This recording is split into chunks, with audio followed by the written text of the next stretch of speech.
Balot pa rin ang takot ang mga residente ng Maribohok sa Bohol dahil sa malalakas na aftershocks. Bukod dyan, kulang ang relief goods na nakakarating sa kanila. Live mula sa Tagbilaran, may report si Jiggy Manica. Jiggy? Ma'am Jess, sa kwento nga ng batang si Kyla, 10 taong gulang sa GMA News, ay nagtitiis sa mga batang kagaya niya ng 1 kutsarang kanin at sa mas maliliit na bata na kapatid nila o di kay pinsan sa 2 kutsarang kanin at tubig ulan para lamang may maipantawid gutom. Sa laki ng landslide na idinulot ng lindol sa bundok na ito sa Barangay Buod, Maribohok, Bohol, matinding takot ang idinulot sa mga residenteng nakapalibot dito. Isang 10 taong gulang na si Kyla sa mga nangangamba para sa kanilang kaligtasan dahil pinabagsak ng lindol ang kanilang bahay. Si Kyla kasama ang kanyang pamilya at ilang kapitbahay ay nananatili na lamang sa labas ngayon. Sa nakalipas na 3 araw, di sila nakakatulog sa pangambang magdulot muli ng landslide ang mga aftershocks. Mahirap po. Kung meron pong karinig po sa amin, mariske po kami. Ano po sa amin?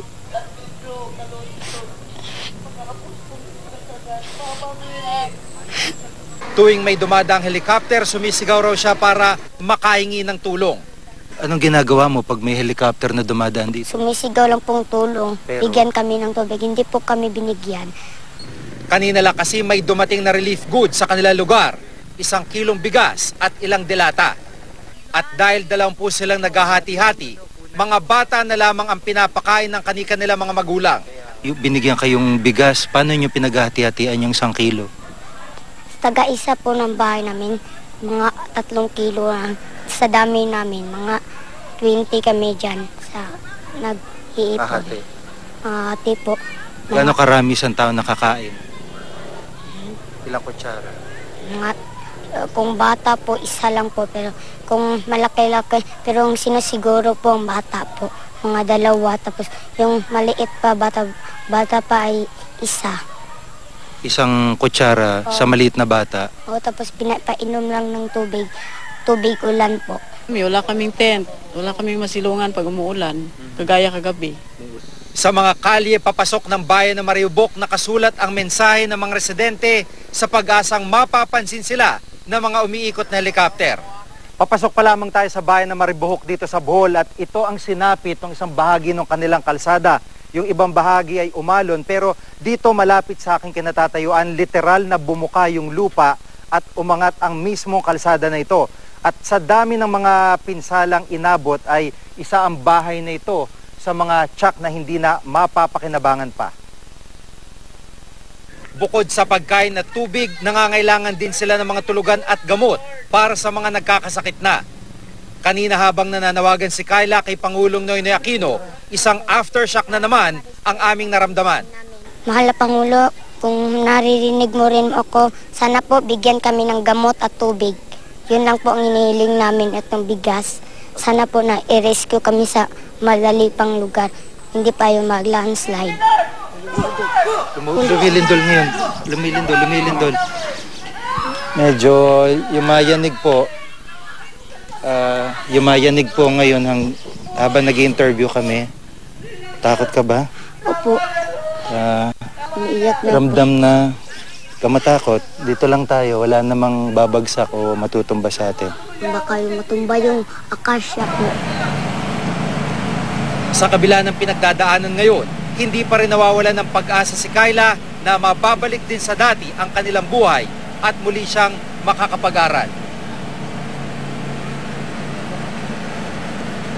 Sa ngayon nga, Ma'am Jess, isa sa mga inaasahan nila yung pagdating ng tulong gaya ng tubig at pagkain at dagdag dyan ang gamot para doon sa mga batang nagkakasakit na sa kanilang lugar. At isa sa mga idinadaing nitong mga residente ay yung matutulugan at masisilungan, lalo pat kanina ay bumuhos ang malakas na ulan sa kanilang lugar, Ma'am Jess. Okay, ang problema talaga, I think, Jiggy, is accessibility. Kasi marami akong nakitang relief goods kanina, dala-dala ng mga C-130, no? Ang problema, how to bring those relief goods dun sa mga lugar na inaccessible pa rin hanggang ngayon dahil putol-putol nga yung mga tulay at kailangan roundabout yung gagawing biyahe para makarating, lalo na yung mga bayan ng Luon, Maribojoc, etc. Ang isa sa maganda naman dito ay meron silang mga maliliit na pantalan, partikular dito sa Luon at dito sa bayan ng Maribojoc. Kaya't ito'y makakatulong lalo pat yung isang tulay, mga 10 kilometers mula sa dito sa bayan ng Luon ay isinara na naman yung maliit na tulay doon dahil sa paghina ng pundasyon at tuluyan na nga kahit yung mga maliliit na sasakyan gaya ng mga jeep o di kay multicab ay hindi na pinapadaan sa tulay sa may bahagi ng bayan ng Calape. Ma'am Jess. Okay, yung nabanggit kagabi ni Governor na alternative route, no? Yung iikot ka nga lang pero it will take you an hour and a half. Yun ba, Jiggy, sa araw na ito, umokay ba yung transportation doon o hindi rin?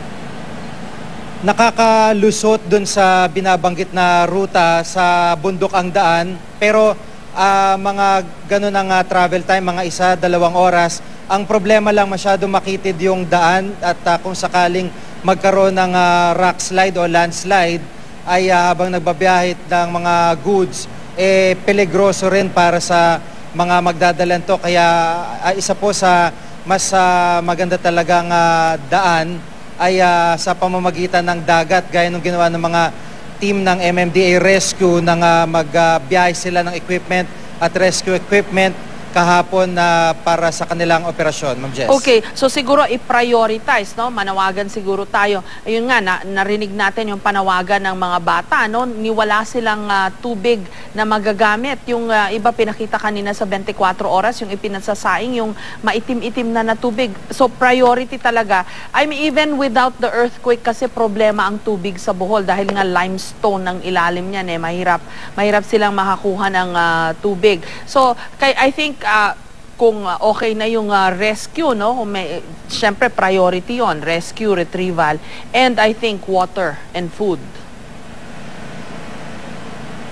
At gaya nga nung nabanggit kanina ni Governor Chato sa panayam natin sa kanya ay meron silang mga i-deploy na water purifiers para kumbaga mas malawak-lawak yung kayang sakupin ito at hindi yung bote-bote lamang na tigko-konti at mas sustainable yung magiging operasyon daw dahil nga yung problema ay kuryente at ang tubig nila, supply ng tubig ay pinapatakbo ng kuryente at sa mga sandaling ito hindi pa lahat may power sa mga bayan ng Luon at particular dyan sa may Maribojoc, Ma'am Jess. Yeah, at siguro kailangan din ang pag-transport ng relief goods sa tubig by air, no? Yung mga helicopter. Alam ko sa Cebu, maraming mga airline companies doon, mga private airline companies na may mga helicopter. Baka pwedeng gamitin yung mga yun para makapag-transport ng tubig kasi very urgent need talaga itong tubig. In any case, maraming salamat sa iyo, Jiggy, at ingat kayo dyan sa Bohol.